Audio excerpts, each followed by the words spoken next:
çfarë ka qenë rigjeneronjëse në jetën tuaj? Ju, siç u përmendni sert, keni patur një aksident, po themi shëndetësor, i cili... Po, kam pasur një problem të vogël neurologjik. Neurologjik, i cili është i kapërcyer tashmë, apo... Është kapërcyer, po.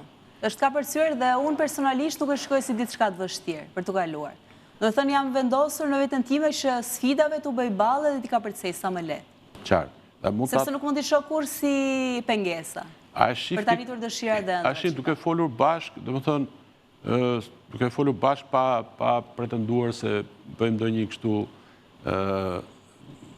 domethënë parashtrim të ndonjë intimiteti tuaj, pa është një situatë në cilën ju dyshohet që keni patur tumor, pastaj mendohet që nuk ishte tumor, që është lajm i mirë, po mund të jetë një komplikim i cili vjen për shkak të mbi ngarkimit tuaj. Të mbi ngarkimit ose stresit, po. Ju jeni dikushi që jeni duke studiuar për masterin e dytë, jeni duke përkthyer 2 libra. Dhe duke pasur dëshirën për të vazhduar edhe një doktoraturë. Po në Bukuresht, në Rumë. Dhe në eksperiencën tuaj, në bashkëpunimin tuaj është dhe përkthimi, apo jo? Gersa ka përkthyer shkencën e logjikës të Hegelit. Shko, tani, për kitha, kjo ka, me gjithë se është e re, ka përkthyer shumë gjëra. Në punën time, kjo ka përkthyer edhe gjërat e tjera të cilat nuk janë ekspozuar.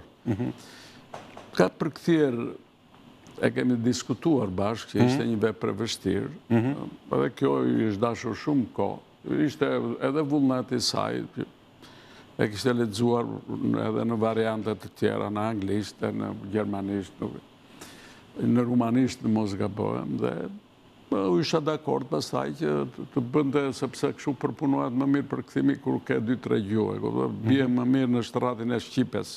Bëhet më i lehtë procesi. Edhe më pëlqeu, është një vepër dhe përsëri këtë quaj kontribut. Mendoj se të jap një përshtypje tani, përveç asaj unë kam përkthyer një librin tim nëpërmjet Gersës, që është libër politik që e kam botuar kohët e fundit. U kam bajt qëndrim për situatën politike në Shqipëri, jam përfshirë dhe i kam kushtuar një libër. Perceptimi im. Gersa ka përkthyer pra edhe nga Shqipja në anglisht. Ai libër mua kjo ka përkthyer atë në një kohë rekord. Doja të jepja disa detaje, prandaj po e zgjata çik, që e përktheu në një kohë shumë të shkurtër nga Shqipja në anglisht përveç, jo nga anglishtja në shqip, që është më lehtë, është bilesht, unë mund ta quaj si një gjysmë eksperti, sepse jam botues nga bërë halli që ti mësoj këto gjëra. E ka përkthyer 3 herë më shpejt nga koha që mund ta përkthente një. Jo, 3 herë më lehtë se që mund ta përkthente një tjetër. Pra, kjo tregoi aftësi, dhe e kam krahasuar edhe me të tjerët, që defekte gjen, ku sa të duash. Libri është shumë i mirë, është në standard të mirë. Dhe kjo më ka çuditur, domethënë kjo ka një aftësi të jashtëzakonshme për të përkthyer. Më duket se e njeh edhe shqipen mirë, e njeh dhe të njohje po e pasuron dita ditës. Dhe kjo është e rëndësishme që përsëri më vjen mirë që është fut në këtë emision, nuk e di, është i pari, thoni ju, se kam të qartë që i emisioni i pari, që e keni nisur emisionin me promovimin e Gersës, sepse unë mendoj që këto lloj emisione janë të nevojshme.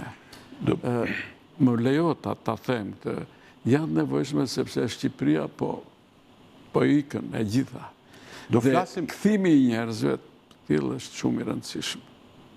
Promovimi i këtyre vlerave, kur të kthehet një student që i ka të gjithë luksin të qëndrojë atë. Do flasim, profesor, eksaktësisht për këtë do të japim një hapësirë pra rolit të këtyre të rinjve që vinë nga diaspora në emancipimin apo në përparimin tonë shoqëror.